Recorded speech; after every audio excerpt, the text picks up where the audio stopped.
Welcome to the Electro and Bono Movie Power Hour. I am Electro, of course. Bono is out of the office today, but no worries, because we got Lil back again. Hey, guys. Yeah. And Ozzy over there on the keys, of course. Bop, bop, bada, boom. Mm-hmm. They make a different sound. And we haven't really watched anything new. I mean, we watched old since a few weeks ago, but we're gonna save that one for Bono because he's super excited about jerking off Mr. M. Night Shyamalan. We're chamois, okay? Yeah, whatever. We're chamois fans. Let's not get too into that in this one. But so we're going back. We're going old school, and we talked about doing an episode on High Fidelity a few episodes ago, I think. We were talking about Ozzy and mine. I was gonna say, how dare you just throw me under the bus? The conversation started because we were talking about your relationship troubles, but you were then just down. You seemed so down. It was down. And then I don't know, like we were just like, let's do High Fidelity, and then and I hadn't seen it, which was also cool. Yeah, and then after one night of drinking at the bar and we got like really smashed, we were like, hey, let's go back to the studio and watch High Fidelity.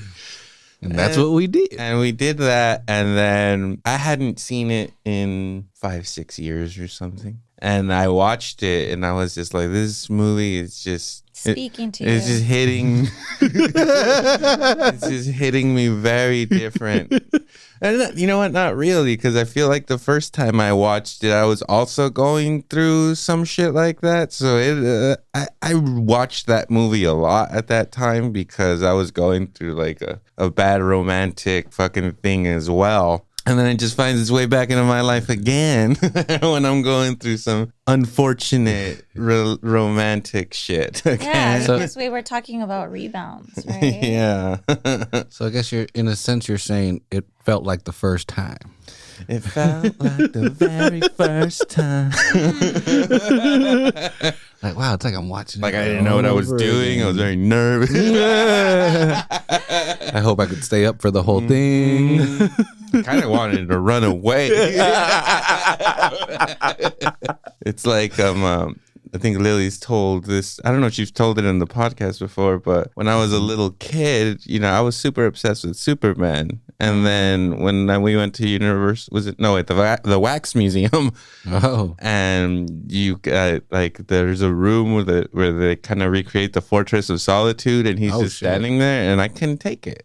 We were so confused because we're just like, dude, he's gonna love this, because we had gone before, but he was too little to remember. And so that time we're just like, we couldn't wait to get to that room because he was so obsessed with Superman. And then we go in and he just breaks down and cries. Every picture we took, he's like bawling.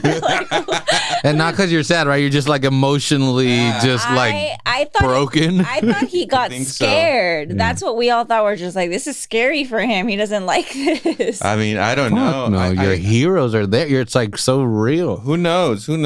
Maybe the excitement was too much, and that's what happened. I don't know. I just started bawling. That's pretty adorable. And it wasn't like in a happy way. It was like I didn't want to be there. No, anymore. He didn't. It was like an ugly cry. I needed to leave. He was ugly crying. Well, and that's what sex was like. Oh my god! That fucking That's fortress. A horrible analogy. Fortress of Solitude. That's not true. Well, I hope it's better now. Yeah. I hope you stopped crying during it. Cry after. Yeah. Just crying after is pretty cool. Cry after, dude. You don't even cry after. You cry in the shower the morning. Oh my god. You mask the tears with the shower. I'm not crying.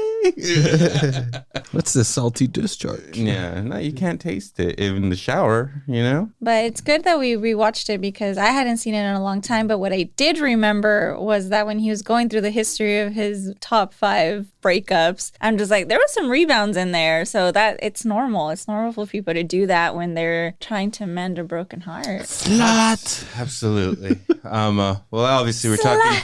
You fucking bitch. Obviously we're talking about High Fidelity, which was released in the year 2000. 2000. March 28th to be exact. March 28th. Whoa, early. Of our Lord 2000. IMDb 7.5 out of 10. Not bad.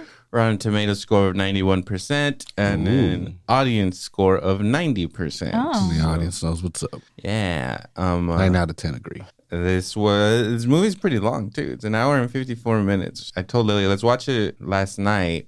After I got home from work, which is like at 10, she was just like, ugh, like, this is gonna be like, this is a long movie. Like, I'm not gonna make it. But you know what? High Fidelity is such a good movie that she did not fall asleep, which is fucking It's rare. so rare. Holy shit. You cannot make me watch something at 10 p.m. and expect me to stay up. I watched it, after coming home from the bars, and I mean, it was like 11:30. It wasn't super late, but I didn't make it. Yeah, I'm an old lady. I to the fall end. asleep. Yeah. Well, I had to sit through it to, take my notes and whatever for the episode and stuff. And I didn't expect Lily to make it. My brother Lalo was watching it with us too. I had just bought a little bottle of Jameson. Did that survive that movie?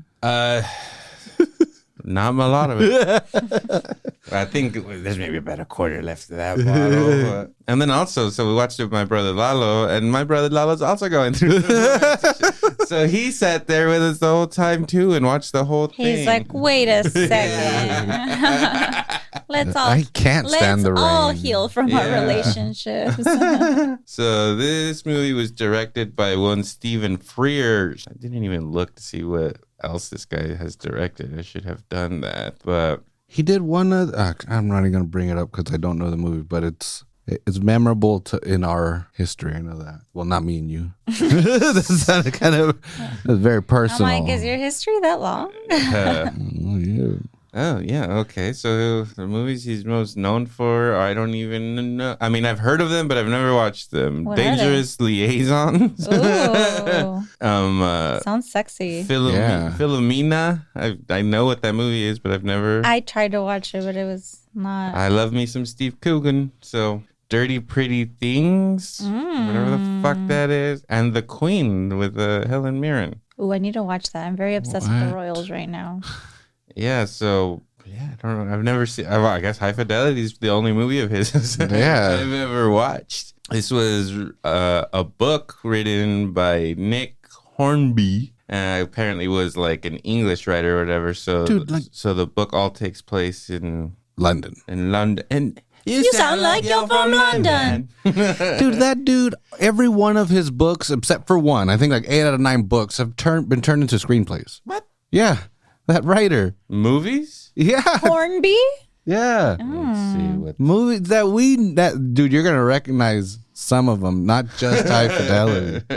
Only because I recognize them as well. And I was like, wait, this dude's every single one. Like the only book of his was his latest book that came out in 2014. That's the only one that hasn't been turned Lily, into our a screenplay. Favorite, 2002. He wrote About a Boy. Yes. I love him. Brooklyn Writer. I don't know. I've never seen it, but I recognize the poster. An Education. I think I watched An Education. I'm sure you've seen that, Lily. Mm-hmm. Who's in it? I don't know. This is your favorite writer. You don't even know. Yes, I know. It looks like, is it Peter Skarsgård? Ooh. Yeah, it's Peter Skarsgård. Daddy Skarsgård. Carey Mulligan. Yes, I have seen it. And Alfred Molina. I knew about... Sarsgaard, not Skarsgård. Oh, Sarsgaard. The guy from... If he's not a Skarsgård, I'm not interested. The guy from Garden State. His friend in Garden State. Oh, the guy that's married to... I don't know who the fuck he's married to. He's married to... But yeah, he's a great writer. Gyllenhaal. He's married to Maggie Gyllenhaal. Is he? Yeah. Good for him. In real life or in Garden State? Life. They have kids together. Anyways, so there's actually 4 writers credited to the screenplay on this one. John Cusack is one of them. Huh. So I was actually reading about this too. The guy who wrote the first draft of the screenplay is only credited because he fucking fought for it or whatever, threatened to like sue or some shit. But it changed completely. Like they didn't use nothing of his. They're like, we adapted the book. Yeah. Like you wrote the first screenplay, but But yeah, we didn't use it. Like There was like a law in the Screen Actors Guild at that point that anyone that ever worked on it at any point got writing credit for it. Yeah. So he went like that. See, That's I'm part me. of it. That's yeah. me. yeah, so when they reached out, changed it because of that. They reached out to him and were like, "Hey, do you mind if we take your name off of this because you didn't really write it?" And he was just like, yeah, fucking." Well, maybe it was because he took a lot of time to write his own screenplay that it's just like, I'm not gonna. This is a waste of my life. Absolutely, but I'm sure that happens all the time. Yeah. Or he was like, this is a story about me, dude. Yeah, like, I know I didn't write it, but it told my story. Yeah, but it's kind of crazy to see how involved John Cusack was in it. He kind of changed. It was his idea to change the setting to Chicago, and he just kind of had a vision for the movie when he. Well, actors came will do across that. it. I actually learned that when I watched the documentary Val that you refused to watch.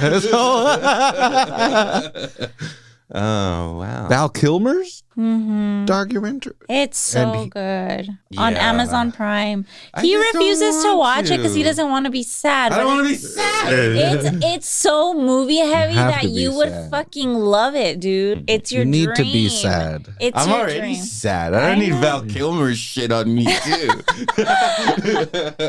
Anyway, so this movie obviously stars John Cusack as Rob Gordon. It sounds like a superhero.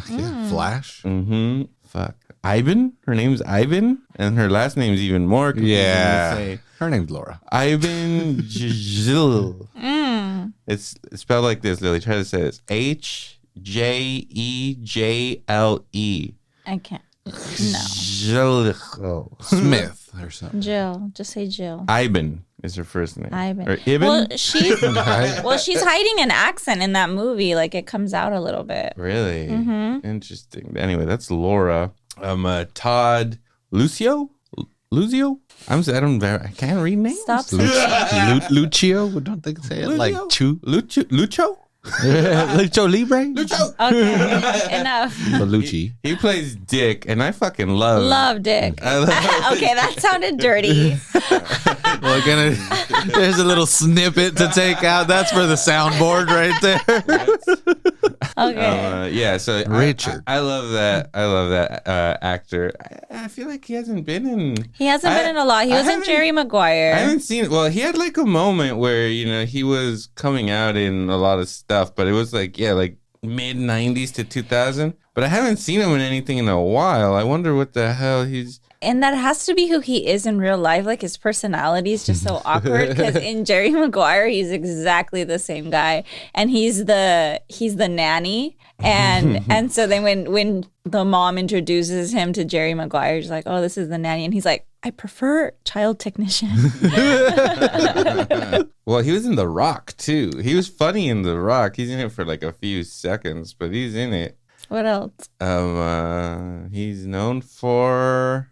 He was in a Macbeth movie with fucking what's his name? Michael Fassbender in 2015. Oh. Seems like a hot Sounds ticket. amazing. Haven't seen him much, but he was terrific. Love that guy. Yeah. And then Jack Black plays Barry Judd, and this is like basically the movie that made like Jack Black like known to the world. Maybe he'd already been in other movies, but like very briefly.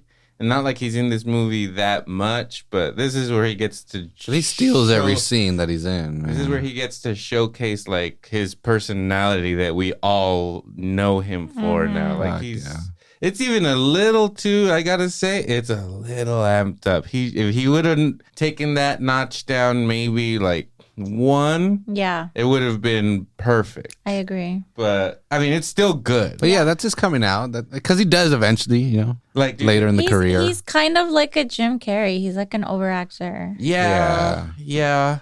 He is. I agree. And this is, I think, I don't know. I'd have to go back to all his movies, I guess.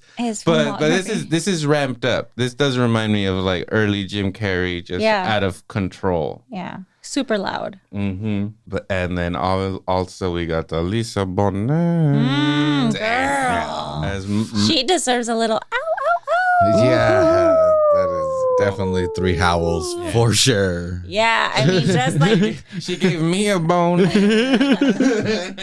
Feel me? Oh my It God. was just a sexy scene with her singing. Mhm. And they were all like, Is this Peter Frampton? She plays Maria DeSalle. and they're like, Marie DeSalle? they're like, I hated this song. They're like, I hate this song. It's like, now I kind of like it. And they're all like, me too. So we also got Catherine Zeta-Jones as In her prime. Oh, Charlie Nichols. Oh, yeah, she's gorgeous. Gorgeous in this movie. Yeah. even that's the whole thing. He's just like, She's too hot for me. yeah. Yeah, Joan Cusack as Liz, and then just round it off with Tim Robbins as Ian. Amazing. Some of the most unnecessary Tim Robbins. God. Like, why is he in this movie? I love that he's in it, but why is he in it? I know. I'm like, dude, you were in fucking Shawshank. What are you doing?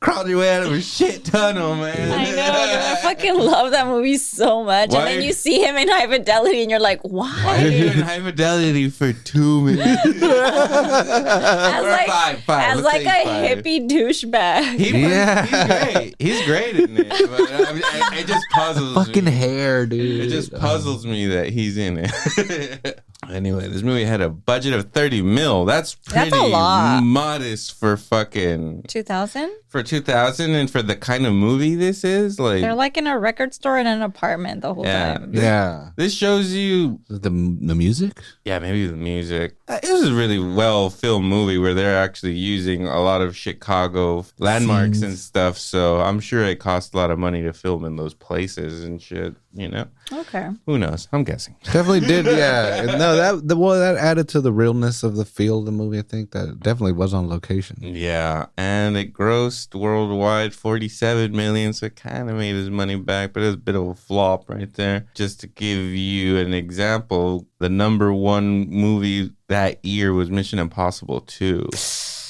It made 546 mil. This mission just got a hell of a lot more impossible. Gladiator was number 2. What? Castaway number 3. What Women Want? But I bet all of those I came love out that in the movie. summer, though, not March 28th. Yeah, so they had fucking Mel less Gibson. time to Yeah, exactly. What Women Want is kind of similar. It's about a guy who's like a player and a douchebag. yeah, and then he can hear John- what John- women are thinking. John Cusack is not a player in this movie. No, he's not. Does that age well? What women want? I wonder if that's creepy No. in 2021 I don't think terms. It doesn't. We watched it not that long ago, maybe Yeah, a few years ago. we did. We were like, you know what? It's been at least a decade. Let's give it a chance. shot. Let's give it a shot. We love a Mel Gibson rom-com. Ooh, Get a little Helen Hunt, a little Marissa Tomei. Yeah. Oh, Marissa Tomei. I'm Ooh, in. let me give you some of the movies that. So worldwide, is this worldwide? I think I hear. It made the 47 mil. The few movies that are on top of it, Lily, include. So it's 81 out of these 200 movies. It's Okay. number 81 on like the list. So definitely Top 100? Yeah, it's like there's movies that It's made a there. lot less. Okay. Right above it is 2 above it at 79 and is Almost Famous. It made $47 million. That one should have been number one. And right under it, number 82, Lily's favorite, Gerard Butler stars in Dracula 2000.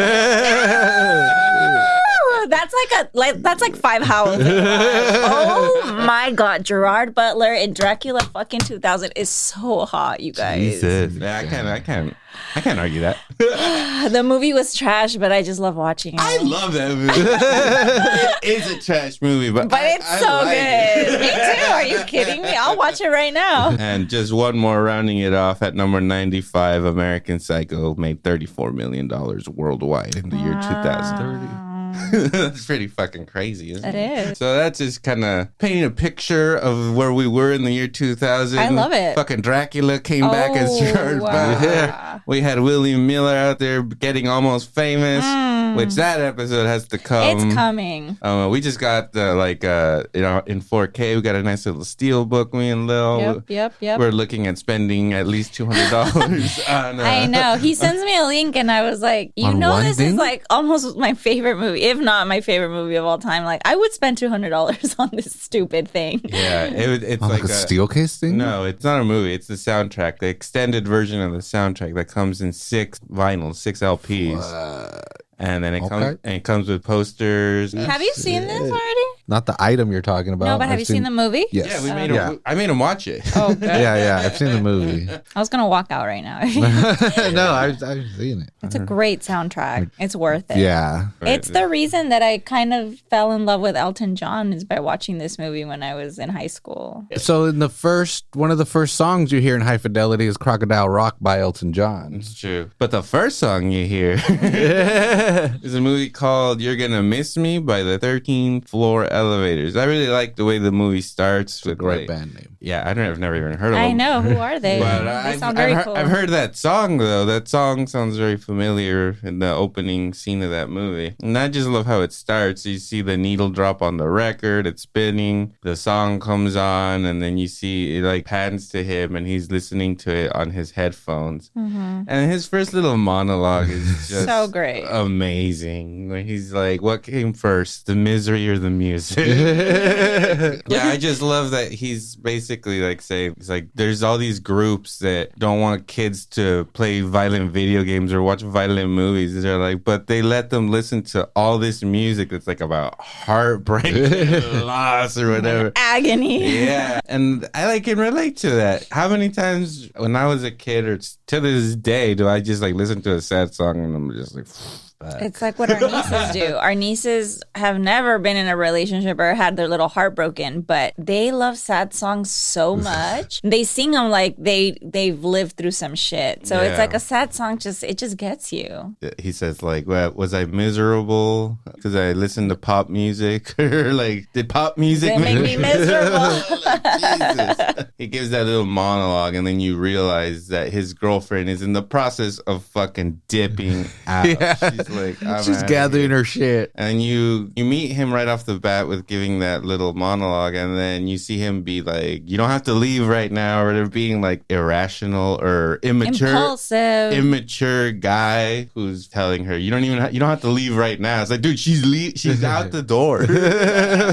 And then it starts with him talking to the camera, but then throughout the whole movie you see like, oh shit, this dude's gonna be breaking the fourth wall the whole fucking time. He's gonna be addressing us, and then he brings up top 5. He's just like, whatever, like this breakup is nothing. Like it doesn't even get close to like my top 5 breakups of all fucking time. And then he blasts his music and he opens his window and he yells at her when she's packing her shit in the car. And he's just like, if you wanted to mess me up, like you should have gotten to me a lot sooner. And then he closes the window and you're like, that's when you see like, this guy's completely immature, irrational, asshole. Just so impulsive, like he doesn't even think before he screams at her, Yeah. Not only to her, but he's got neighbor. He lives in an apartment complex. He's blasting music and he opens the fucking window and screams out of the fucking window. Yeah. No, so it starts and then he starts going through his top 5 and number 1, it's just so awesome. So great. Her name is Allison Ashmore, and you think he's gonna like, I don't know, you don't think it's gonna be in the 7th. But you know what, that shit does happen to you early. And he's all like, that relationship lasted 6 hours. So 2 hours for 3 days after school. Making out. And on the 4th day, he showed up and she was making out with somebody else. She had moved on. Ooh. And then I love how his little friend's like, slut. I was like, dude, that's a good friend. Yeah, he's fucking down.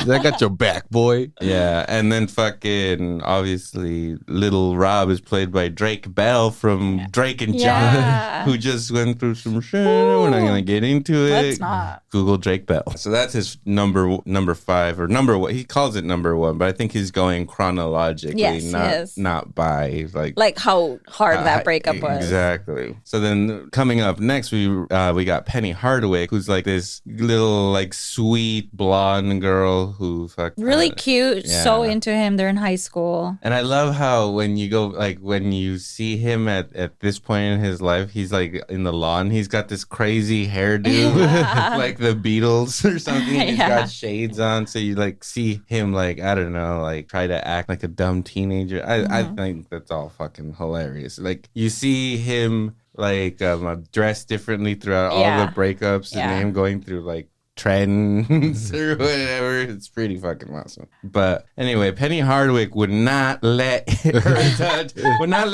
touch her boob under the shirt. And he kept trying and she wouldn't. He said an amazing line. I can't think of it though. He said that he would get tired of trying to touch her tits so much that every now and then he was trying to grab her by the pussy. And then, and he's just like, it's like asking for $1 and being shot down and asking for 50 grand.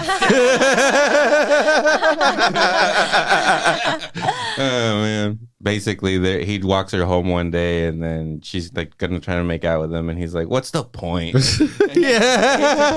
he turns around like all dramatically and puts his hoodie on like an asshole. He's like, it never goes anywhere. Like, you don't even let me touch your tits. So and then you just see her like sit on the steps like all heartbroken. I know, be all sad. And then he's like in chemistry class one day and then he overhears this dude talk about how he had sex with her after 3 dates. And he was just like, what the fuck? Like I was with her for a while and I got nothing. And like, yeah. His little experiment explodes. It's so good. It's very good. That's so good. And then after that, you get to see that he owns a record store called Champions Vinyl? Champion Vinyl. Mm-hmm. And so he's showing us around or whatever, and that's where you meet the character of Dick. They're all like record snobs and stuff. They all know about obscure music and shit. So Dick's telling him about this rare record that he just got, and Junkie's like doesn't care, and he's just like and then Dick's just like, I could record it for you. Yeah, like I can make you a tape. Yeah, and he's just like, no, I'm good. And then he keeps talking about it for a while. He's like, well, I could just make it for you anyway. And then Rob's like, okay, sounds good. But that shit also brings me back to, I don't know about you, Ozzy, but I would record shit on tapes like crazy. I always had a tape, or I would have a lot of tapes, and I would always be recording crap and have my Walkman with me and be listening to music all the fucking time. Yeah, because you had to request shit on the radio, and if you wanted to listen to it, and you just sit there and you're waiting for your song, waiting to press record. I never requested anything. They're gonna come on. Yeah, I would just sit there and wait. I would go to sleep sometimes and just put a tape in and hit record on the radio. Did you ever listen to Casey Kasem's show on the weekend? You would do the top 40, like literally the top 40. That shit was cool because you would get the top 40 of the whole week, so you knew all the jams were going to come on. Yeah, and I remember like when I got like my first stereo, and I was like, I don't know, in the fucking 7th grade or something. My dad got me my first stereo that you could put like 6 CDs in, man, and fucking it had the 2 tape decks or whatever, so I could record. Didn't someone get you like a mini player? I had a mini disc player. Yeah. I don't know if that it was even like popular, but he had one and he took full advantage of it. Yes. Like they were little CDs? They're like little discs. It looked like a floppy or something, but it did have like a little CD inside of it. That sounds so familiar. Yeah. It was very cool. But I don't feel like I ever saw anybody else have that. Yeah, it was kind of, I mean, it's like a recording device too. Like you could hook up a mic to it and like record. You could have an interview. I'm sure they still make them to this fucking day. I'm positive. They're probably digital now. Yeah, but I fucked a lot with the tapes and the mini discs. And I would constantly be recording songs and making. And back then I used to work at mixes. his middle school. So he would, if we were ever like together, then he'd be like, oh, look at this new mix mini disc that and so I would just listen to it while I was like working, and I was like, wow, this is pretty good. Yeah, and that's when I started getting bootlegs. This was like before YouTube and shit. Yeah, way before. And I would get it at school. I wouldn't be downloading anything, but you could play the songs, the bootleg songs on websites. They're like, oh, there's this fucking concert. You could play it there. So I would plug it in and record it like at school, like record a bootleg so that I could. And I still have some You're of a little those to pirate. this day. Dude, when I lived on the east side, speaking of pirate, the freaking when Is your favorite cereal Captain Crunch or no, what you gonna say? No, the dudes would come with the stacks of fucking cassettes. Yes. Yeah. And I always remembered because they always said, "Diga no la piratería." Yeah. Dude, I remember my mom bought me my first cassette. I begged her for it. It was a fucking Ricky Martin one, dude. And he was so hot. Like, he had long hair and he had an earring and he just looked so good. And so I would listen to that shit every day in the shower. Dude, but sometimes you would get janky ass recordings, man. They weren't always all legit. Or the tracks were all off. Yeah. This isn't track 3. You would take a gamble. Yeah. It was quite a gamble. I remember I had when I was really little, like probably the first thing I remember, I had a Michael Jackson tape. What about you? Do you remember a tape? Oh, dude, the Rolling Stones. I don't know if the album's called Start Me Up, but the first track was Start Me Up. Okay. And that's like the only Rolling Stones Actually, song. I'm lying. The first cassette that was ever given to me, it was a gift Oh, shit. Wait. from Kenny at the meat He store. gave you a wham. He gave me a Wham cassette, dude. Oh, now that He was like there. going through his like whole collection, and then he pulls that one out and he's like, oh, these guys are good looking, and he just gave it to me, and it was so cute. Like, God bless you, Bill. I know. You're the man, Bill. Bill the It's like, Butcher. wake me Really? up. Well, he was a before butcher. we That's sick. He's Bill the Butcher. He was a butcher, and my dad loved him. Bill the Butcher. That's so sick. His name was Bill. Dude, and his family, they all looked kind of creepy. Like, it was scary. But Bill was the man. He was nice. He'd always give me candy when I went. Daniel Day-Lewis. Yeah. You respect your butcher. Yeah, you have to. All right, so who's the next girlfriend? All right. So after So that. now we're in college. Yeah, so then we got Charlie Nicholson playing by Catherine Zeta-Jones, whose pussy gives cancer. You gotta be careful. Can you imagine just like how many times Michael Douglas wanted to go down on that bitch? Well, fuck, dude, Catherine Zeta-Jones, I'd probably want to go down on her all the time too. 24/7. Yeah. 24/7. High-fiving her the whole time, like in 7 Days in Hell. Just high-five. So God bless Michael Douglas for being a man. Yep. Yeah, Catherine He's a giver. Zeta-Jones. She plays Charlie, and she's just like what he considers like the coolest chick of all time. She is. She is. How dare you? Yeah. She's gorgeous. She has beautiful fucking hair. Yeah. Like, her hair is like, what is that? It's It's sexiness on That's hair. angel hair. That is Like angel without hair. a doubt. Like goodness. I know. And she's not a very nice girl, but she's sexy as fuck. She's sexy as fuck. She's into him. Yeah. She's super confident. And she Yeah. she's smart and knows about like music and stuff. Always has something to say. She's very social. She has a lot of friends. Yeah, and so he was with her for 2 years, and he just like worshipped her, but at the same time he was like super insecure being with her because he felt like he didn't deserve her. Like she was way above his league. I don't know if you noticed when they show, they just finished having sex and she puts on a shirt. It's the Pretenders. Mm-hmm. And I'm just like, he's so concerned that he's going to be found out as a pretender. And she puts that shirt on. And But I it's was just like that's he fucking just good. knows. Like he was like her little bitch. Like he would just be following her around. He's like carrying the groceries while she's like going up the stairs, like taking all her clothes off, and he's just like, we're not worthy. Yeah, You get the gold standard of side boob in this movie too. You see her side boob at one point, and it's just like that's a good perfect boob. side boob. Yeah, it's like those tits are perfect. At that point in time, in the year 2000, in 1989, when that movie was filmed, Catherine Zeta-Jones was probably at her perfect physical form. Yeah, and Mask of Zorro, right? That's when I first saw her. Sure, yeah. Yeah, that was hot. Oh, the entrapment. Remember that one? Oh yeah, when she's like doing She's, the like, booty doing, thing. There's one reason people watch that movie. It had a very good trailer. Yeah, she's like going through some like laser shit, and that booty's just popping. It was like good. Oh my god. So yeah, his fears come true, right? He's like, one day she's gonna leave me for someone better, and the day comes. And he was insecure about like banging her too. He was just like, "There's no fucking way I'm banging this chick to what she deserves." Yeah.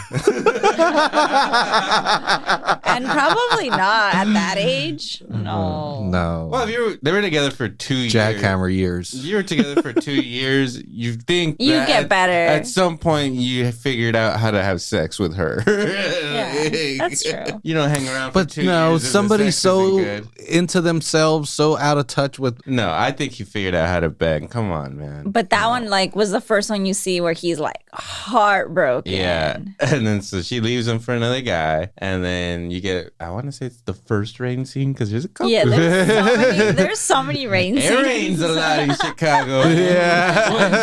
when John Cusack Or it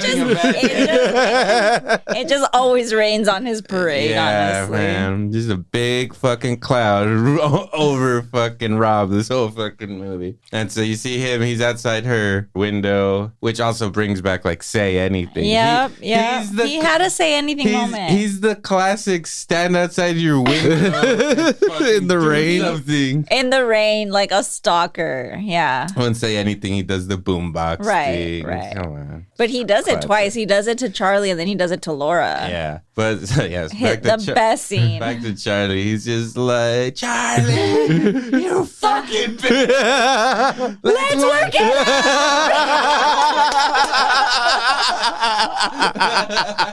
It's like you insult her, but then you're like, "Come on, girl, let's get back together." I know. It's so accurate, though. Exactly. I was just like, that just hits home. I was like, you fucking bitch. Dude, like, we can do this. Why are you so mean?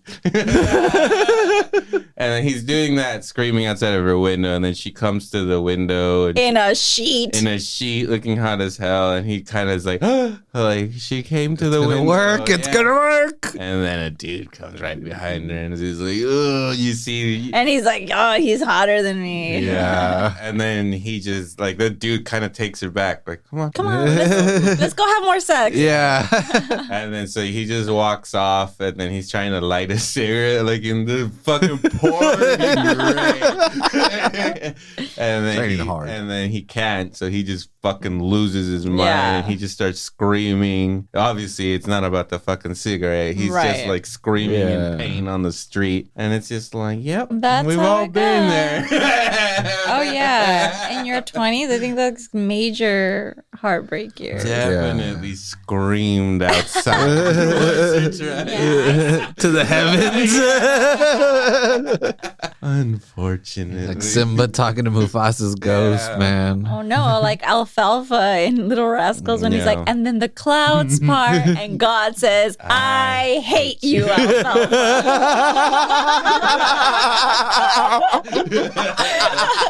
Like, yeah. That's John Cusack the whole movie.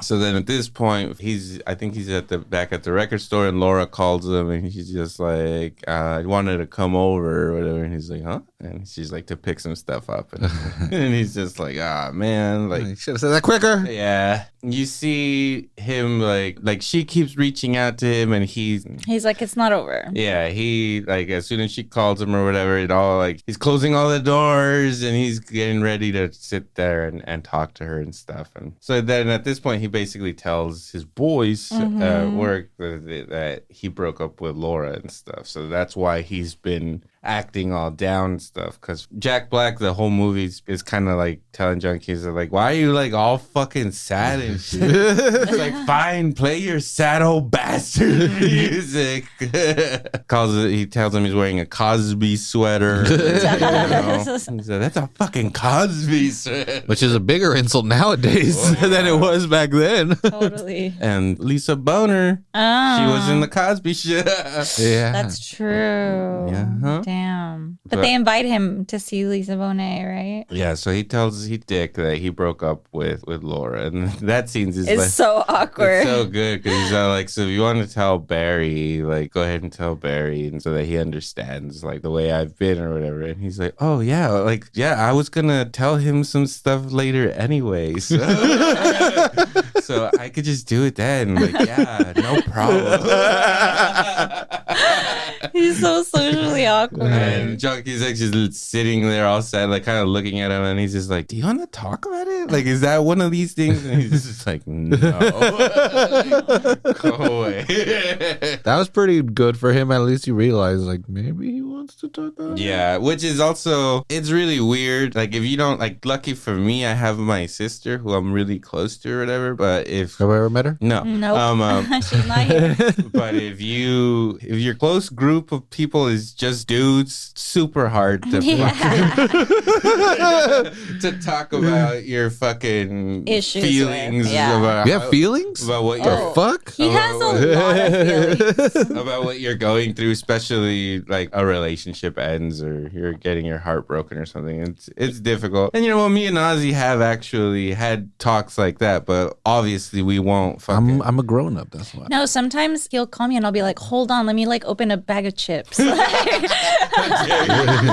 Lily's like, have an issue? Here's a tissue. Oh, Lily loves it.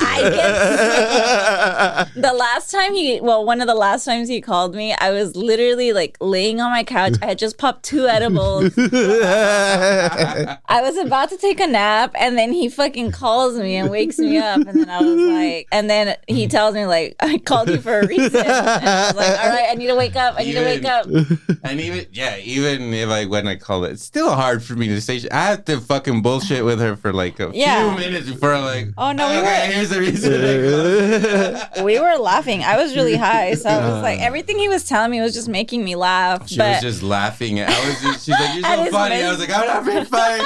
This is my life. I am on the edge of a bridge right now.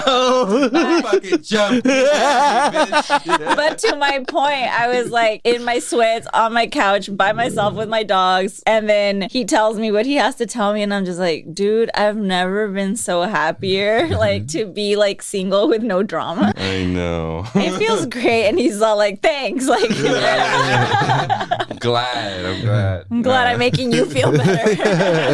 How'd you make me feel better, bitch? That's what I called you for. Speaking of that, this is where we get into the rebound one. Sarah, played by Lily Taylor. And so at this point, John Cusack is devastated from being dumped by Charlie. And now he looks totally different. He's like wearing a bandana. I think it's clearly supposed to be like the mid 90s and it's like the grunge scene or whatever. That's what he's dressed like. Yeah, he has a bandana on. And the baggy pants. Weird hair. Weird long hair. Yeah, like the ripped jeans with like the leather jacket. Basically, he would fit in right now. Yeah, he would. That doesn't go out of style. Okay? Never. That's been around since James Dean and shit. That scene is so funny because they're both like getting through a breakup. And she's just like, man, like, I just want to be alone or whatever. Like, we're just going to be alone. And he's like, yeah, man. They're like all sad together. And they just look at each other and just start making out. Basically, he's just like, we both had our heart broken. We just needed somebody there. We didn't necessarily. Like, they weren't necessarily like pick each other. Attracted or like that into each other. It was more like they didn't want to end up alone. They needed like that human contact. So you see them in bed together, like just holding each other. It's just like, oh, super rebound. Oh, yeah. That's a class A rebound right there. Exactly. And then then a few months later, you're like, why did I do that? I didn't even like that person. I know. It's so awful. It's so sad. this is the point where he just starts he just gets home and he just starts rearranging his records. He just starts he has like a giant wall of records. Fuck yeah. And he just starts taking stacks of them off. And then Dick shows up to invite him to go watch Lisa Bonet. He sees like the mess he's got going. He's like, "Whoa! Like you're rearranging your records? Like how? Like in what order? Is it chronological?" He's like, "No." Is it alphabetical? He's like, "No." It's autobiographical. And then, he just looks at it and he's like, "Holy!" he's like, "I can stay. I can help." Yeah, he's so into it. He's such a geek. Yeah, he got all pumped. He got all like, "Oh, that's a good one." Yeah, he pulls up the Fleetwood Mac record. And he's just like, if I wanted to listen to this, he's all like, I would have to go into the pile of I bought this for somebody in 1987, but didn't give them to them for personal reasons.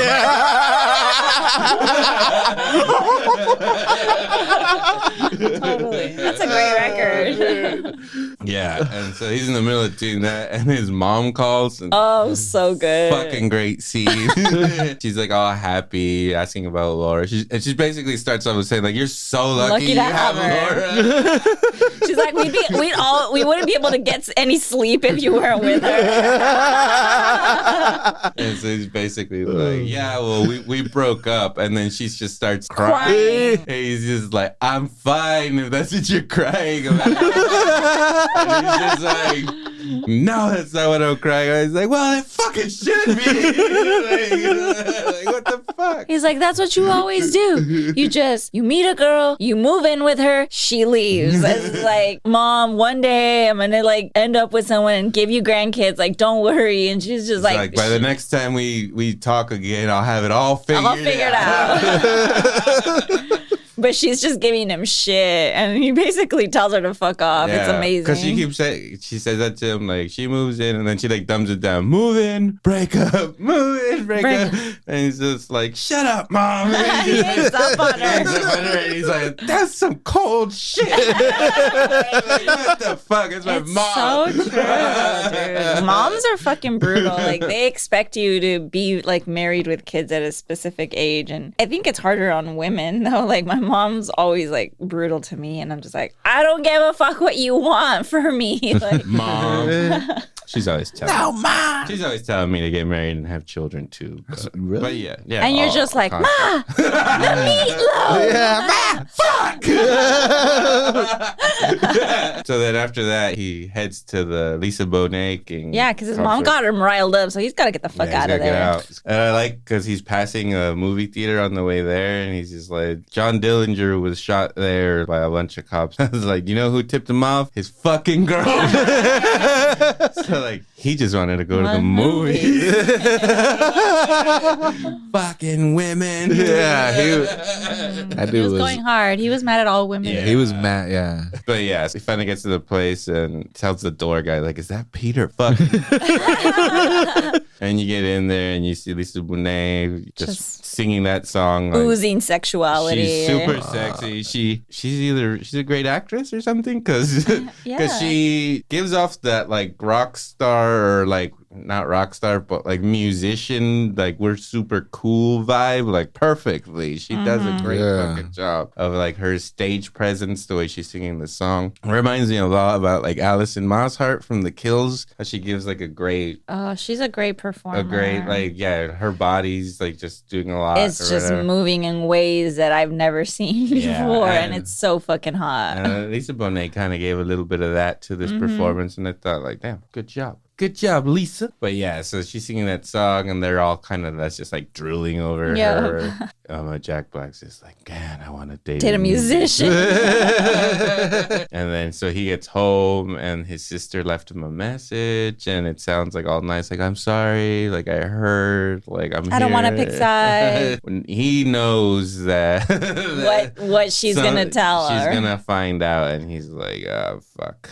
And then Laura comes the next morning, and he stayed there just so he could run into her. He would run into her, and then she's picking shit up, and then she's just like talking to. They're just having a normal normal conversation, and then out of nowhere, he's just like, "Do you still love me?" and stuff. So he's just like, he's shooting his shot. He's still fucking going for it. He's still like, "I know you still love me," and she's just like, "I hope I don't fucking love you because fucking our shit was all fucked up." And basically, it kind of goes into being like what they always say: you gotta love yourself. If you can't be happy by yourself, then how are you gonna make me happy? It's just like, well, fuck. Okay, then I'm doomed. But yeah, she basically gives him that. Like he had no ambition and nothing was driving him forward, and he's very unhappy. And then you get another classic record store scene where actually I should have gotten his name. Now I'm gonna sound racist, but the black guy from Swingers. But yeah, he has an interesting name. It's hard to pronounce as well. But yeah, he makes an appearance. So we're glad you didn't know it, because you probably would have butchered it anyway. Yeah, of course.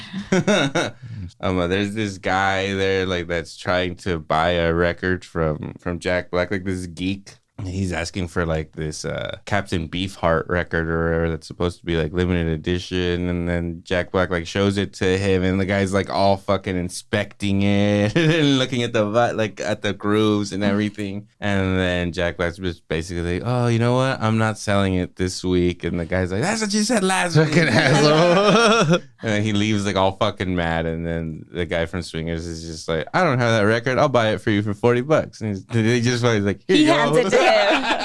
And then he's just basically like, "You guys are fucking elitist assholes. You guys think you're fucking smarter than everybody." Like, they don't want to sell records to people who they don't feel are worthy. Yeah.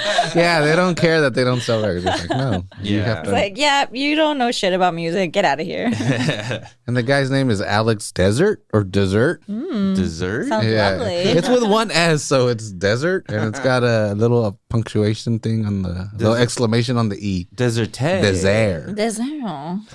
Alex Desert. So that's him, the black guy from Swingers and this. So then finally his sister calls him, and then she's just like, "Oh, like, you know what? I'm sure everything's going to be better." Or he calls her back. And then he's like, "I'm sure everything's going to be better. Like, don't worry." And then she mentions Ian or whatever. At that point, Dick comes and he's just like, "Dude, Lisa Bonet's in the store." And then he's like, "Okay, I got to call you back." And he hangs up on her, and they're listening to her record. And he's holding like her picture. Like the album art or whatever. He's like looking at it, and he has it in his hand. And then so he tells Dick like, maybe turn off her fucking music.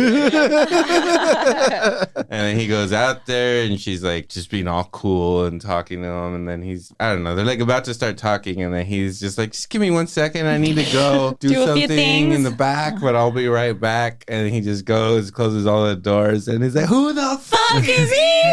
He like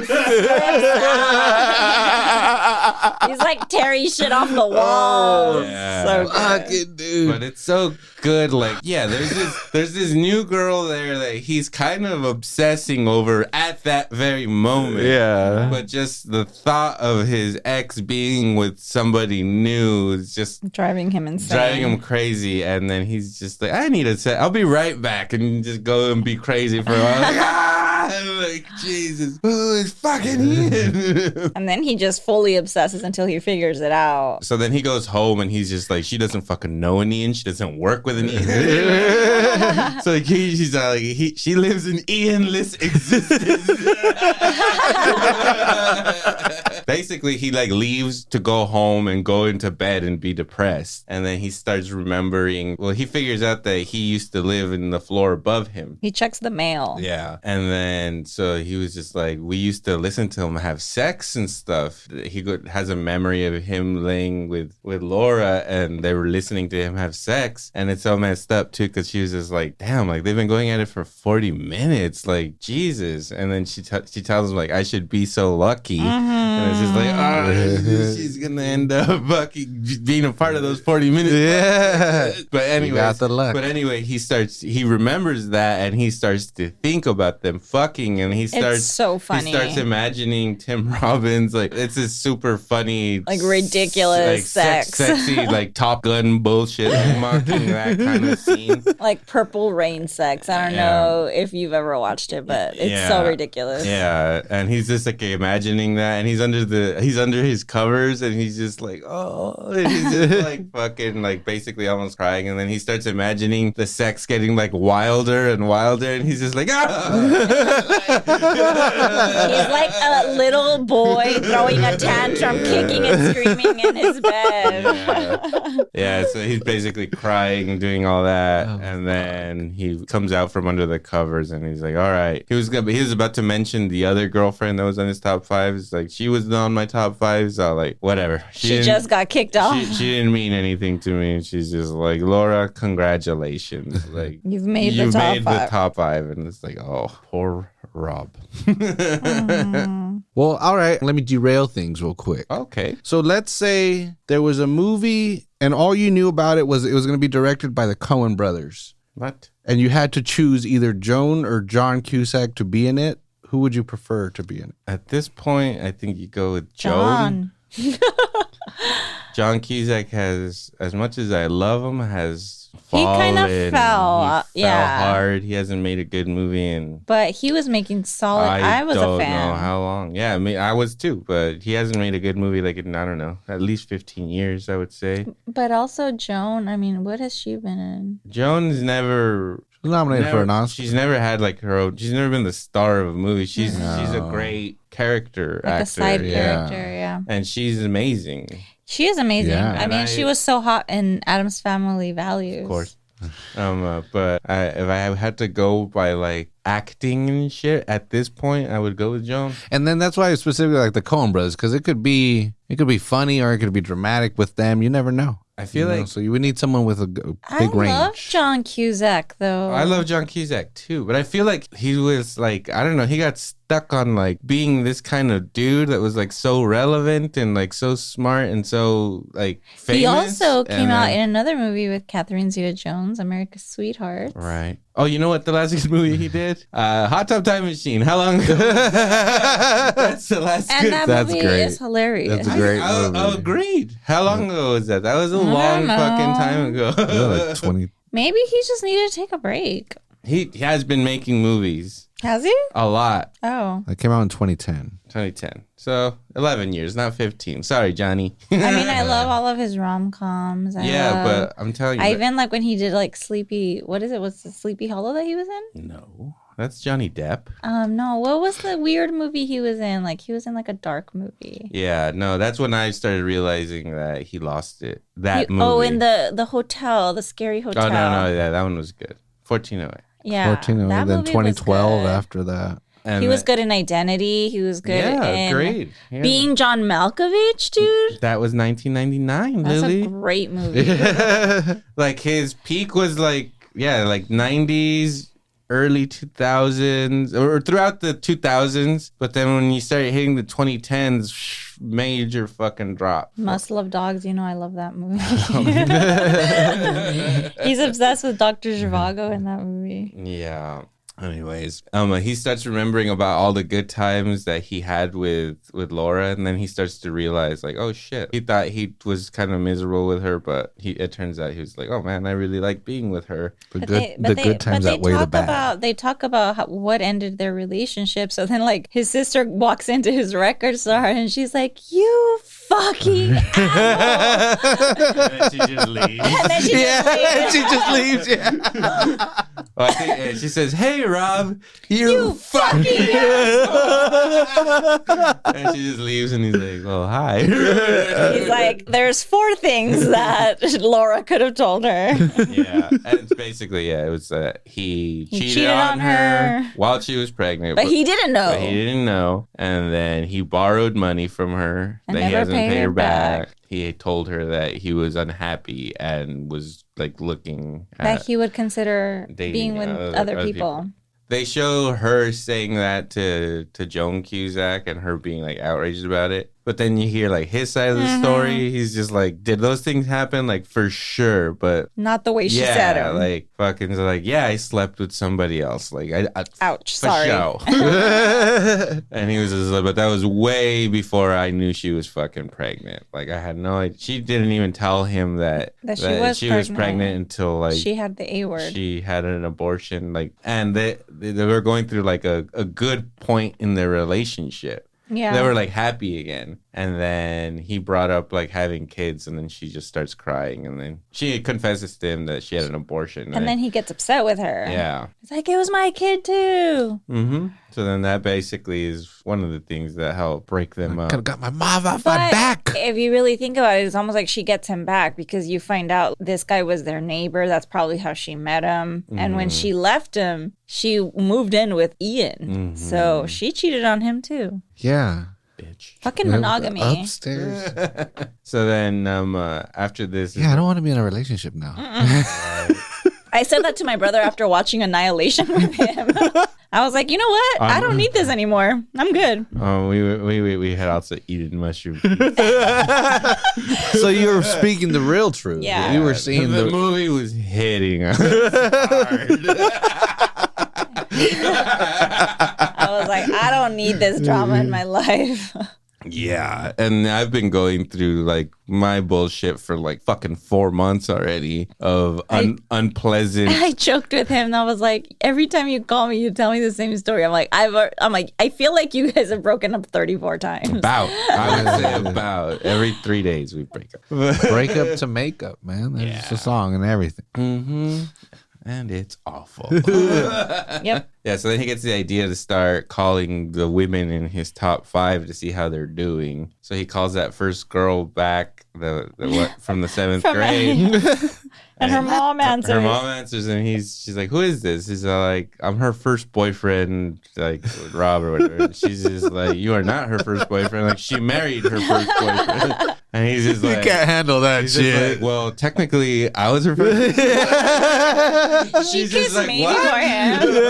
Oh my god. She's just like, what the fuck? And then so I don't know. She finds out that she married Kevin, the kid that made out with her right after him. And he hangs up and he's just like, she married him. Like, that's Like, fucking that awesome. was fate. Like they were meant to be. Exactly. It had nothing to do with me. Yeah. So he can make peace with that one. Yeah. And they were also Yeah. in the 7th fucking grade. Yeah.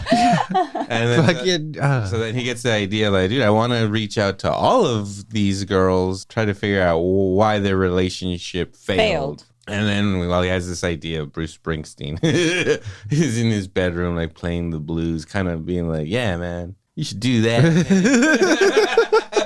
Which is And great. real Bruce Springsteen. Real Bruce Springsteen just talking sitting there. to him. Yeah. They originally wanted that to be Bob Dylan, which would have been fucking amazing. Way better. But Bobby didn't. He was like, what? Like, John who? Fuck that. John who? Yeah, to give it a Bruce. Even though Dylan is the master of fucking heartbreak songs. Fuck yes, man. That would have been brilliant. Arguably written like 20 of the greatest heartbreak songs of all time. If you're heartbroken and your brother makes you listen to heartbreak songs from Dylan, it's like a mental breakdown. You're not gonna have a good time. I was like, dude, why are you doing this to me? Some fucker just broke my heart. Yeah. It was awful. So then he has dinner with Penny, the one that wouldn't have sex with him, and then they're like having a pleasant time. And then finally he's just like, why did you break up with me? No, she's just like, why'd you have sex with that guy? Like when I fucking was with you and we were like happy, and you wouldn't have sex with me, and then you had sex with him, and she was just like, first of all, like I can't believe you even brought that up. She's like, I wanted to have sex with you, bro, but like we were kids. I wasn't ready. And then I went out with that guy. It technically wasn't rape because I let him say, like, I finally said yes. She's just like, but It was pretty close. basically, Yeah. like I didn't want to have sex Yeah. with him. And then she like gets up and starts crying, and then she just leaves. She tells him, like, you fucking broke my heart, dude. Yeah. Like, I was so into you. And you broke up with me. Like, she reminded him that, like, he left her. What's And the then, point? and he was like, oh, yeah, I did. I did leave her, you know? That's what's so great, because she just confesses that he fucked her up like royally and kind of caused her to have a really bad first sexual experience. And then the only thing he could take out of it is like, I broke up with her. Like, it's all about him. all He's about so him. fucking selfish. He doesn't give a fuck that this girl just left crying or what he did to her. He was just, Or what happened to her after. Yeah, he's just like, oh fuck, I like this is great. I broke up with her. I fucked her up. She didn't fuck me up. Like I'm good. On to the next one. Next. Let's go find Charlie. And then at this point, they're back at the store. Everything's going good, and you meet the skater boys. thieves that shoplift. They're gonna come back to play. Calls them fuckos. Fuckos. Which is hilarious. Like, stop fuckos or whatever. Haven't heard that since 2000. I don't think I've ever heard Me either. fucko. Right? In a movie? That might be one of the only. Yeah, when he's leaving the store and locking up for the night, Laura shows up and she's like being all sweet, and she's just like, "Can I give you a ride home? Like, I have some stuff I need to pick up." So then they're back at their house, and he's basically talking about Ian and stuff, and then it comes to light that she hasn't slept with him yet, so he gets like a boost. Yeah, he has like a dancing in the rain. Another rain moment. scene. And then he tells her like, "So you definitely haven't decided to dump me? Like, there's a chance. What are my chances?" She doesn't want to answer. She's like, "Fine, we have a 9% chance of getting back together." He was like, I'll take those odds. Yeah, and then he just asks her like, "Is it better?" He's like, "What?" It's like, "Is it the sex Is he better? Like, Yeah. But we haven't had sex yet. So he leaves, and We Are the Champions is playing. Raising his hands, starts fucking shadow boxing. He's having like a Rocky moment. Yeah, and he's just like, hell yeah, like, I feel so fucking great. Like, she hasn't slept with him. There's a 9% chance we're getting back together. And he's like, so what do I do? He's like, I go out and I sleep with fucking Lisa Bonet, like, immediately. Which is, again, like, he's an asshole. Like, Yeah. like, he should not be doing that. Like, he feels so good that he's gonna just go out and like have a meaningless sexual encounter with somebody. A hot musician. Mm-hmm. So then It's there. well, yeah. If the option's available. Yeah, and that's kind of what she represents. They have a scene the morning after where they're kind of talking, and they're talking about, she's kind of going through the same thing that he's going through. She's like, yeah, I had an ex. Like, yeah, some of the songs that I wrote are about him too. And they're like both sitting there talking about what it's like to be broken up with and shit. And they leave her apartment. She's like, I'm going this way. I'm going this way. And she's like, all right, like, this is it. And he tells her like, I'll call you. And she's like, sure. She's like, okay. Dude. Yeah. Don't tell a girl you're gonna call her if you're not gonna call her though. Just a shout out to the men. There's an episode of Friends where Chandler does that, and he keeps telling this girl he doesn't want to date, like, I'll call you, and then she's all obsessed with him calling her. So just don't say it. Sometimes you gotta say Be something. honest. I guess I haven't done that in a while, but sometimes, yeah, you'll have like a bad or mediocre date. It's just something you say, like Just say bye. Fuck it. I don't know. Well, whatever. I was younger, Lily. Just don't say it anymore. Okay. I mean, I feel like I even say that to like, I don't know, when I run into somebody that I haven't seen in a while. Like, you still have my number? Like, yeah, dude, I'll fucking call you. You're not gonna fucking call him, but it's just a pleasantry to fucking end the conversation. Okay, I'm gonna call you. Bye. Like, Yeah, nah. that's true. I won't tell people I'm gonna call them. I don't call anybody. I think you're the only one that I talk on the phone with. Yeah. Right? Because it is inevitable that at least one person's waiting for that call.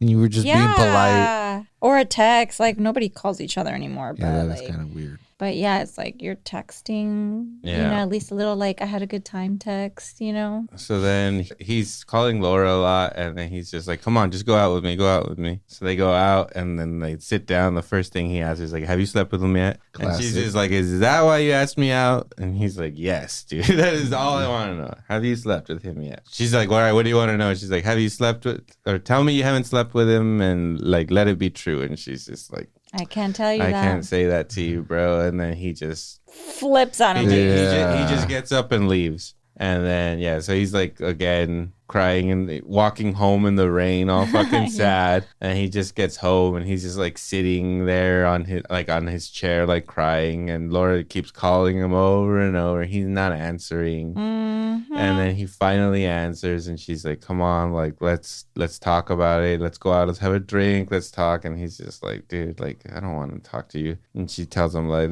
don't let this be the last conversation we ever have. Like, I know you don't want that. And he's like, oh, you know me? And this fucking up on it. So fucking relatable there, bro. No, dude. When you fucking... You're so angry about a certain thing. Like, you're not rational. You just say mean things to each other. Yeah. Especially when that's happening, when someone is calling you over and over again, and you've made it clear that you want to fucking talk, and then finally you fucking answer. You're going to say some mean shit. Yeah. Guess what? You're going to hang up on that after you say what you think is the perfect thing to hang up on. The goosebumps walk away. But then he's still a psycho because he fucking immediately starts calling her like crazy. He hangs up the phone, calls 411 because that used to be a thing. I'm sure it still is. Now you got Google. You don't need that. But he finds out Ian's phone number and he just fucking starts calling his house like nonstop over and over again and kind of stalking her. And then he's like outside of his fucking house because he found out his address too. And he's talking to her in the rain. From a payphone, like a few He's feet. got a stack of quarters on the fucking payphone, just calling and calling. Which, even if the call didn't go through, you still pay the quarter? I feel like you don't, right? Right? I felt like it you would- got that back. You get it back. That was false. That was for dramatic effect. Maybe in Chicago. Maybe Yeah. there's different rules. Yeah. And then they have another scene with the sister where she's like, dude, you need to fucking stop calling her. You're just fucking bugging her all the time and shit. She kind of makes him ask himself, like, why do you even want her back so badly? It seemed like you guys weren't happy. Yeah, you were like whatever about the relationship. Why are all of a sudden, like, are you fighting this hard to fucking get her back? And he's just like, I don't know. And then at this point, that's where Ian shows up at the fucking store, and this so is good. fucking one of the better scenes. Fuck yeah. One of the funniest. The funniest, scenes in the movie, where he basically comes in and, and he looks so douchey Disgusting. My God. with his long hair. And his ears He has pierced. like 5 piercings. There's like 5 hoops in his ears. A bunch of rings on his finger. He's like this fucking, like, I don't know. I don't even know what you call that. Like A spiritual white guy Yeah, he's type like a thing. hippie. Like, Yeah. They even say it. She was like this Steven Seagal guy. Like Yes. Steven Seagal vibes. Yes. Like prayer hands and bowing. Yeah. You know? There's like a picture of him like in his whole in a karate gi. uniform. Right as he says that. And she Lisa just like puts the photo down because she knows it's Yeah, ridiculous. like, yeah. There's a part too where she's talking on the phone with him and then he just pops into the bedroom and he's like got a sauce. He's like, I need a second opinion. What a douche. She's totally rebounding with him because Oh, yeah. there's no way in fucking hell that woman was attracted to that. Fuck no. Maybe, who knows? Maybe the sex was good. Yeah, but so basically he's fucking telling him like, look, you know, you should respect the fact that she broke up with you. She's a great girl. Like, I'd be sad too, but you need to leave her alone. And then he gets a page and it's like, oh, speaking of Yeah. And then he has like 4 different fantasies of how this goes down. about what he should say or how he should act. And then the first one he's just like, get the hell out of here, like, you pathetic rebound fuck. Yeah. And he just gives him the biz and he leaves. And then like his friends are just like jaw dropped, like, wow, you told him off. And then he puts like a cigarette in his mouth, turns around and is like, dumb motherfucker. That's like the coolest That's version. the best version. That's like Yeah. for him. Yeah. And then after that one, what is it? And Dick's the one that like reacts. Well, he has one where he goes crazy, where he's just like, you leave the country, motherfucker, and like, you're not fucking safe. They're like all holding him back. And he just like runs out of the record store. Yeah, and then in the next one, like Dick just fucking hits him with the phone and knocks his Teeth out. And they all just start beating the shit out of him like Goodfellas style. Dick takes like the fucking AC unit Out of and the just- wall. I was like, that's murder. And Junkies is like, get him, man! But it's brutal because he knocks his teeth out and then they're like beating him on the floor and they did a good job. Like his mouth is all bloody and stuff, yeah. and he's like all and it's like, oh damn. And he's about to get an AC unit on the head. Yeah. To get fucking murdered. And then at this point, he meets up with Charlie. They go to the dinner party, and then he realizes, oh, she's a fucking fucking She's an little asshole. bitch. Yeah. Everything she says is fucking stupid. Like she can never stop talking. She always needs everybody's attention. Like, She doesn't want anybody else to talk or like give their own opinion. yeah. And she's a very controlling friend. Like at the end, I even told him, like at the end of the dinner party, she's like saying goodbye to her friends. And then she's like, call me tomorrow. And why? We just spent all fucking night with you. So then he basically realizes, oh, this chick that I thought was like this fucking goddess is actually a person I fucking hate. Like Yeah. I hate her. Her personality. Exactly. But she was hot. So it's confusing in college. So then after this, Laura's dad dies, and that's kind of how they start reconnecting again, because Laura's dad really liked them and stuff, so she invites him to the funeral. There's also a great scene with Jack Black, too, when he comes out and he's like, Laura's dad died. He's like eating like a burrito, and he just looks at him and is like, oh, drag. He just keeps eating his burrito. But then he's all like top 5 like death songs like for Laura's. Dead dad tribute. Then he starts naming all these like death songs. It's really funny. Yeah. And he makes up a song too where he's just like, the night that Laura's daddy died. So brother, what a night it really was. He's just like doing all this Jack Black shit, and then John Cusack just goes up to him and just starts Slaps him. He's like slapping the shit him. out of her. And he's like, what's wrong with you? So good. It's a good movie. And then he goes to the funeral. He watches Laura like bawling over her dead dad. And then they're at the after funeral. He's watching a bunch of people apologize to her. And then his sister's talking to somebody else. And he thinks that they're talking about him, but they're like, dude, shit ain't about you, okay? What does he say? Like, don't say oh to me. Like, his sister. Like, so good. Yeah, like she says it in a really mean way. Yeah, but then he kind of does realize, like, oh, fuck, I am, like, super selfish and everything is always about me. So when he goes up to her and apologizes for her dad dying, he's really just apologizing to her for, like, the first time ever. He just goes up to her and he's like, I'm sorry. And he goes out to the rain again. His favorite. Yeah, he goes to wait for the bus in the pouring. It rained really hard in Chicago. They must have good sewers. Hard, man. He's basically like, yeah, like I always had one foot out the door with her, and he's all sad. And then she leaves the funeral, comes, picks him up, and they have a little car sex. And then she tells him like, will you have sex with me? And he's just like, what? And she's like, it's either that or like, I'm gonna go home and like burn my hand. She's like, or you could put cigarettes out in my arm. And he's just like, no, I only have a few left and I'm saving them for later. Let's have sex. Yeah, which as a smoker, I could totally relate to that. Sometimes I would have to plan my day on how many cigarettes I have left. I'm like, I don't have enough cigarettes to get through the rest of this day. I need to slow down. So Wow. it's good writing.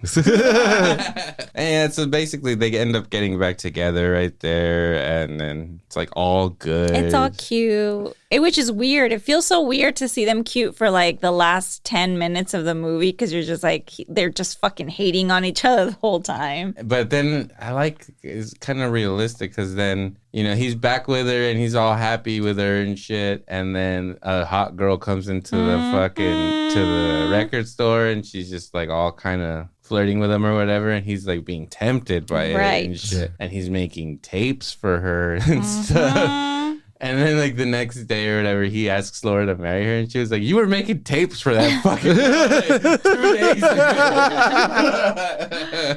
Yeah. It's hard, dude. Monogamy's hard. That shit, like, I don't know. It's for the birds. But it's a really great movie. It's very accurate about how you react to heartbreak at different stages in your life, which is why I really love that movie. It's just like, it's so accurate. Like how you react in 7th grade, how you react in high school and college, and then once you're like an adult, you know? Yeah.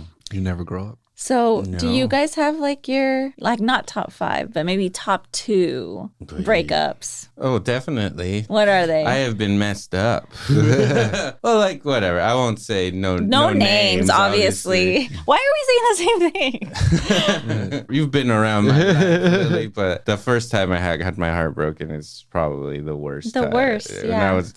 I was like 17 years old, and it was brutal. I still, in many ways, days have never recovered from that first breakup. I agree with that. I agree with that statement. What is your second one? The second one, I have to be honest, I think it's what I'm going through right now. I have never been, since that first initial being 17-year-old irrational sad kid for whatever amount of time I was, I have never acted the way I acted then. And I'm not saying I'm doing that now, but this is the most I've ever fucking kind of been irrational and very high fidelity. Yeah, you will have those relationships where, you know, it gets so fucking tough that all you can do is like yell at each other and insult each other until one day you're just like, what the fuck are we doing? But up until then, it's just all fucking like no rules. Like everyone's just fucking trying to make the other one miserable.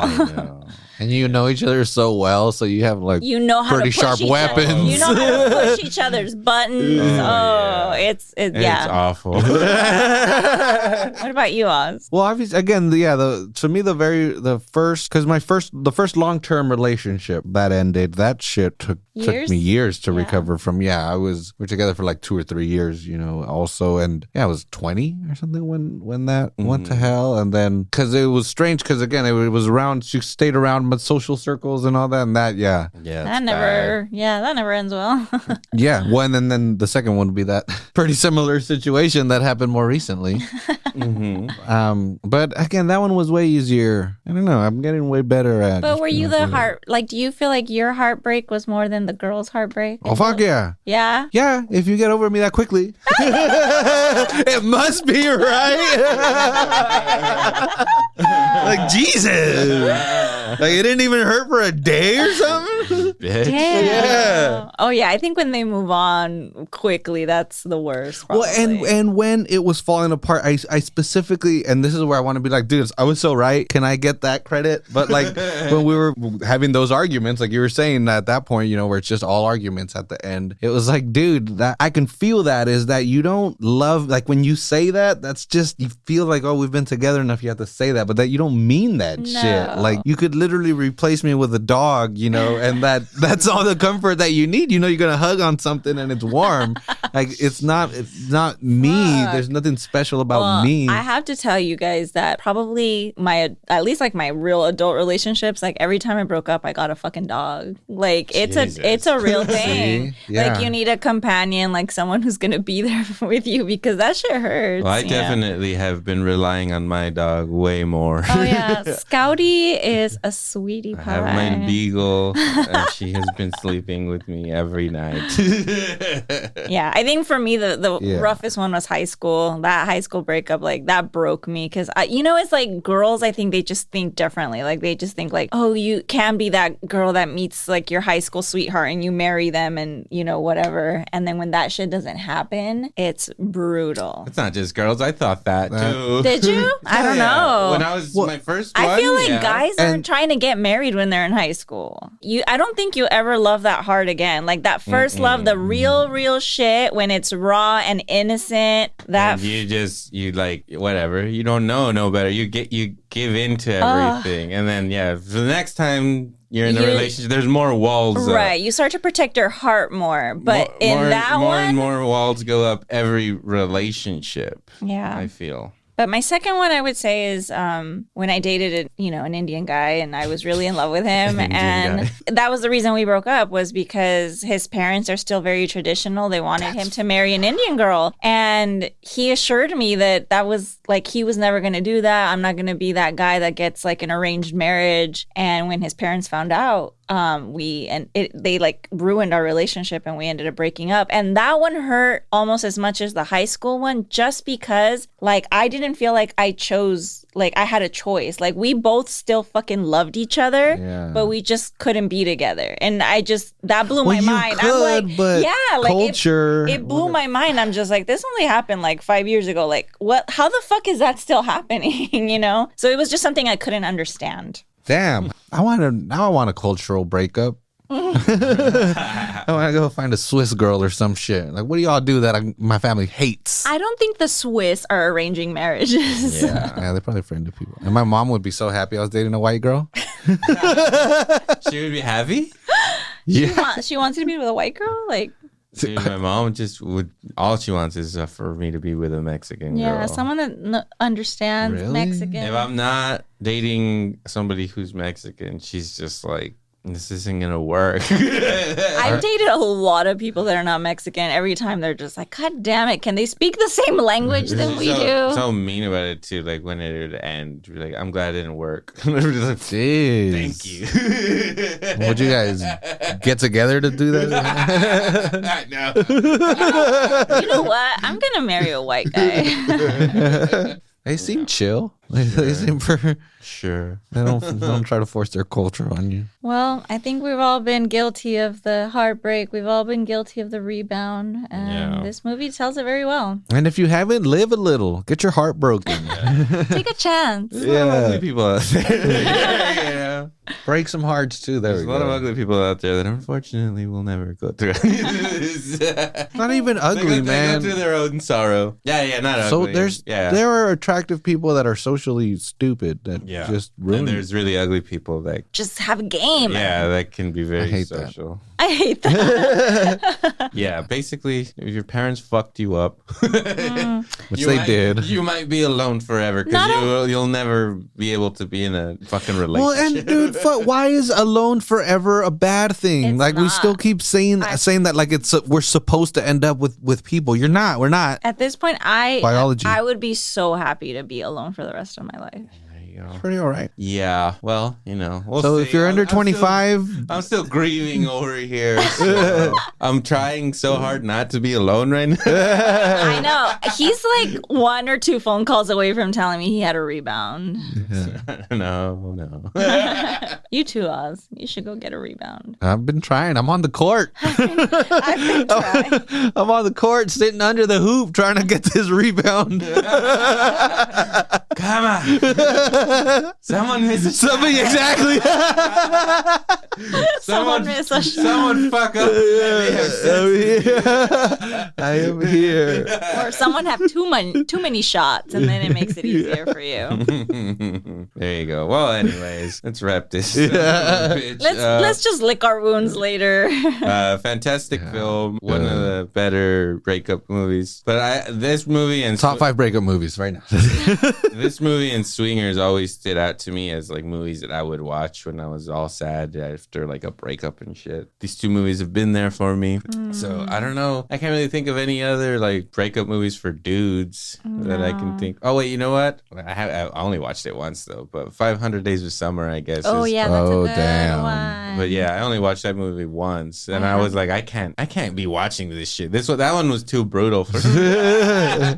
Or like I think about like Ethan Hawke's first 2 books. Like Oh yeah, we're talking books. yeah, like Nerd. those stories are like just full on like heartbreak, breakup, and sometimes it doesn't work out, and you're just like, oh shit, yeah. Yeah, for sure. What do you think, Ozzy? What's the ultimate breakup movie? I don't know. I don't think I've seen enough. I was literally trying to think as you're saying that. This is a pretty good one. What do you think is a better breakup movie, this or Swingers? I like Swingers better. Yeah, Swingers is funnier. Swingers is more fun. Yeah, and it's the boys rallying around. It's a bunch of beautiful babies everywhere. Yeah. Oh yeah. Exactly. Well, and also, dude, I'm blanking on his name. The dude that was also in Band of Brothers. Rob Livingston. Yeah, Rob Livingston. Ron. Sorry. His speech to Favreau. Yeah. About it hurting less and less every day or whatever. That to me, like I said, going back to that first breakup that I had that broke my heart, I wish I would have had that speech at some point. For sure. But I didn't have fucking. Well, life ain't a movie. He's over there in Hollywood. He wasn't coming up in Salinas. People don't just give you speeches. Nope.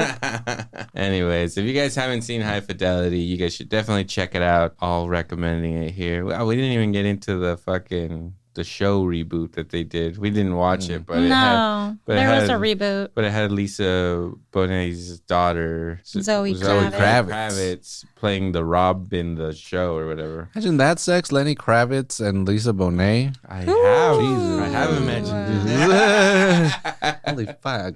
Of course, they made a hot daughter. That's probably what started the drought. But it got canceled, so oh well. Well, I wonder how far the story got, because it's a whole season. I don't know how you could keep that going shit for going. seasons and seasons. It seems like it would be a perfect. It should have been a miniseries. Yeah. Probably would. So hopefully it it wrapped up. Hopefully it wrapped up to at least to the end of the movie. Maybe if they wanted to keep it going or something, they figured different stuff out. But hopefully it reached the conclusion of the film at least. Otherwise, it's going to be a lot of people wondering what happens with Rob out there. Well, the first episode ended with the Lisa character coming back into her life. So I'm assuming the rest of the episodes is that, you know, she's Lisa Bonet's character or Laura? or Laura, my bad. I was saying Lisa. I know, Laura. what? Laura. Yeah, the Laura character. Moves. She moves away. She moves to London, yeah. How many episodes? 10, I believe. It was an original, like Hulu. Yeah, it was a Hulu original, 10 half-hour episodes. We get nudity, hardcore nudity. Well, yeah, you said Zoe Kravitz is naked in the first episode, and I wasn't going to watch the show. And the Laura character, and he's some hunky-ass British dude, like this big black dude, looks like the guy from Bridgerton and shit, and has the accent and everything, and he's got like that salt and pepper type hair and all that shit. But yeah, if you're feeling down, High Fidelity is a good one, and it's not too like stabby at the heart where you're gonna be crying at the end. Yeah, it's just silly enough. It ends in a good note. Well, that's what kind of sucks. Yeah, because if you're like, fuck, well, we have no hope, but this guy, it's still good. It worked out for Rob. Yeah, it could work out for me. Just open the window and yell, Laura, Yeah. you're out there for me. Yeah. You fucking bitch. That's just all I got. That's what I got left to do. I got to go outside the window and be like, you fucking bitch. Yeah. I love you. Anyways, let's wrap this up. All right. I feel like we went on for hours. It's good. Yeah. Anyways, thank you for listening. Follow us on social media. Like, subscribe. Listen to the other shows on the networks. Salinas Underground Podcast. Hosted by Ozzy himself over here. Yeah, baby. And I pop up on that show every now and then too, man. So you want to listen to more of me talk about shit that's not movies? You could go and listen to that show. Then also we got the 831 Comadres for all you ladies out there want to hear about lady issues and stuff. Go ahead and check that shit out. And then we got the Nakama Boys out there for all your anime needs and services, porn recommendations. They got it all. They really do talk a lot about porn. A lot of anime and porn really overlap. Yep. Wow. And so there you have it. You guys want to listen to that? Go ahead. And you got the other show, Stay Low Podcast, the new sports show that's now coming out. And now we got a sports show. Now we got a sports show, folks. Oh, we always had one. Because also Football Without Hesitation by Ozzy himself too. If you want soccer show. You want to listen to what's going on with the earthquakes and the MLS, go ahead and listen to that as well. Yeah, baby. Anyways, this has been a Salad Bites Media production. Anyways, sayonara, Sammy.